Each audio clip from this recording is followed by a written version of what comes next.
Hello everybody and welcome to another CybernetixTV cast. I am your host Insane Rabbi, and joining me today we got quite a few people in the mumble room here. So let's go through the list. First off, we have the Capitalist. Hello. We have Xenome. Hello there. Kazor. And then of course Zerak fucking pirate. Zerak on the camera. So Zerak-Tul, thank you so much for being cameraman. I don't think you guys can hear him, but he's gonna keep his eyes on the screen, making sure you guys catch all the action as well. So this game is actually Team 5 versus KDE from the NEVA Digital Tournament Finals. I believe it was the third week finals. Yes. So awesome. Both teams probably had to down, some pretty stiff competition to get this far. This is the finals, and this is game 1 of the finals. So neither team's gonna come out here with too crazy a strategy, but overall, I mean, what are your thoughts on the picks here, Cap? We have let's go over the Legion side. Well, first of all, over on the from left to right, top to bottom, we got up top we got KDE Levent on Soul Reaper, Mr. Pow on Defiler, Kabapo on Andromeda, Hanny on Fade, and Uber Magi on Slither. And then in top right, we got Sebuska on Zephyr, Tobacco on Corrupted Disciple, F8 on Demented Shaman, Angry Testy on Kronos, and B-Diz on Plague Rider. So, I see some pretty interesting picks, especially from KDE over here. Really interesting. Of course, Fade, newer hero. I believe the patch occurred, just a couple days before this tournament actually happened. So, it's really interesting to see this new hero, KDE, trying to implement a new hero. And we'll have to see how they play her and how it's going to go down. But and see if Fade will pull out a successful role for them. Sounds good. Also, I don't know if anybody else is getting a little bit of a vent, like a on you there, Cap, but just double check your audio for me when you get the chance, or am I the only one hearing him off? Kazor, Xenome? He's fine on my side. He's fine? It's fine for me. Alright, must be my audio issues. I apologize for that. So, yeah, I mean, Fade, always an interesting pick ever since she was released a couple weeks ago. Completely rebalanced a couple days ago. We'll see how she plays out into this game. As for Hellborn, Kazor, take us through these picks. Yeah, I think it's pretty interesting picks here for the Americans. Absolutely. They have the Babysit D-Sham lane with Zephyr, really powerful.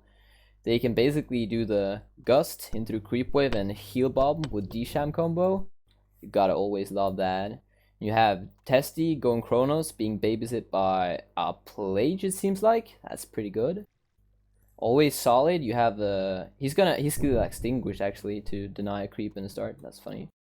And you have Corrupted Disciple going top, and yeah, it looks like he's gonna have a hard time though. But yeah, you have CD going top, and he's basically gonna try to stay alive and get at least some farm. But his main goal is to stay alive and get XP. Right. Now, for those of you wondering why Kazor has an accent, he is from all the way over there in Norway, although some of our viewers may actually be from there, so I shouldn't necessarily say it as though everyone here is from America. Europeans and Americans, two different play styles usually, so it's always good to have a Euro in here telling us what they think of the picks, along with, of course, my harsh American criticism. So, without further ado, I think we've analyzed these lineups relatively well. Shall we get going to the game? Yes, CybernetixTV Kazor is Euro-friendly. Is Euro-friendly. We go to uni and we grab pints instead of college and have a drink. No, JK. But, cameraman, we good to go? Alright, we're going to do a countdown here. So we are at 1 minute in game, 15 seconds in replay control for those of you using the audio cast along with the replay feature. So, yet again, 1 minute in game, 15 seconds in replay. And the countdown is 3, 2, 1, go! We are off. So we do see Kronos Plague in mid. They're going to be up against that Defiler. We're going to have that roaming Andromeda putting a lot of pressure on all three lanes along with Soul Reaper here bottom for Legion side versus that Zephyr D-Sham lane. And then top, it looks as though Slither Fade are going to be up against a solo CD, like you said. Kazor, he's in a little bit of trouble here up against the dual lane, but he should be alright. The question... Wow, that Lipton Burst Iced Tea's coming up on me now. The question is, will Andromeda be able to really tri-lane here against the CD and completely shut him down? Yeah, so both teams kind of gearing up to lay those wards. Check out for those runes. Runes spawn at the 0-second mark, and then every 2 minutes from there. So 2 minute, 4 minute, 6 minute, 8 minute. A rune will pop up. 5 different runes: illusion, double damage, regen, haste, and which one am I forgetting? Invisibility. That's it. Invisibility, yes. All right, double damage popping up bottom for Angry Testy. So 5 different runes that could pop up in the middle of that pop up in the middle of that bottom river or in the middle of top river. We do see wards going down by F8. Good job by D-Sham getting those wards down. No real pressure put on him though, so that was relatively easy for him to do. And then this double damage Chronos is going to wreak havoc early for this Defiler's creep kill. I mean, Defiler only with 3 minor totems looking to get a very fast bottle here, and looks like he's not going to be able to, thanks to the fact that that Chronos has denied every single creep. Cap, your thoughts on this right now? Well, I gotta say, you know, it's unfortunate KDE, if you saw right out the bat, they tried to move really, really quickly and go to that top lane and place that top ward. An excellent ward, basically placing it right behind the tower. And what they hoped to see was when they hoped to see heroes running up to their lane, up to that tower, and they're hoping to intercept them and try and get a 3-man gank before the game even really started. So, you know, it was really unfortunate. Corrupted Disciple was too quick for them. You know, he went to top right out the bat, and you know, just was sitting in that forest. So it's unfortunate. You know, they wasted a little bit of time and you know, a little bit of ward time as well, placing that there, and you know, not successfully getting first blood off of it.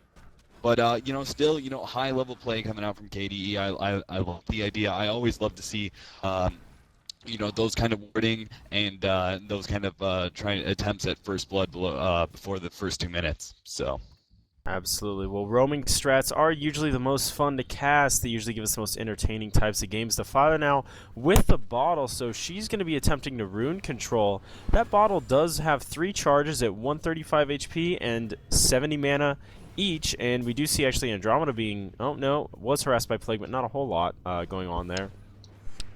It does look as though Defiler is not going to beat Plague to that rune bottom. Another double damage rune here soon for the this Team 5. They've got to be happy about the rune control so far. But, yeah, I mean, Defiler with that bottle, you're going to try and refill it on the runes. It really allows you to maintain that lane control. You know, you get 400 health and 100 mana every single time you pick up a rune, along with whatever the power-up is that the rune gives you. So, I mean, Kazor, so far this game, how do you think it's playing out?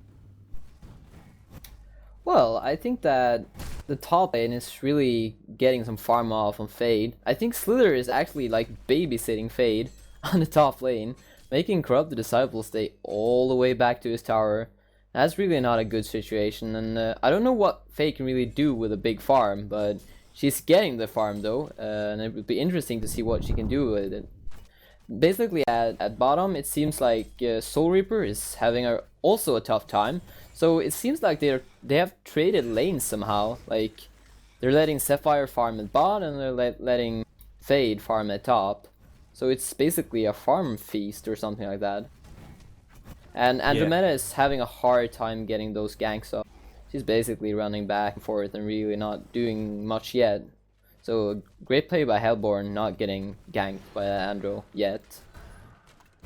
Definitely. Andromeda is, you know, almost the ideal candidate for roaming. We have seen Behemoth, we have seen Magnus, we have seen Slither roams, but, oh, here we go. Andromeda may be going in here for something. Nope. Uses the Aurora, though. Actually, ends up stunning Beatus here as Plague. Plague needs to be careful. Using the Aurora to pop the regen off of Plague, and I believe they're... Oh, no, there was nothing on Chronos, so I take that back. Who does now have an Iron Shield. Interesting to note, he picks up an Iron Shield. Oh, action on bottom. Sorry for being caught here. Actually, D-Sham trying to go on him. He's going to be able to get the kill. Good job by F8 there on bottom.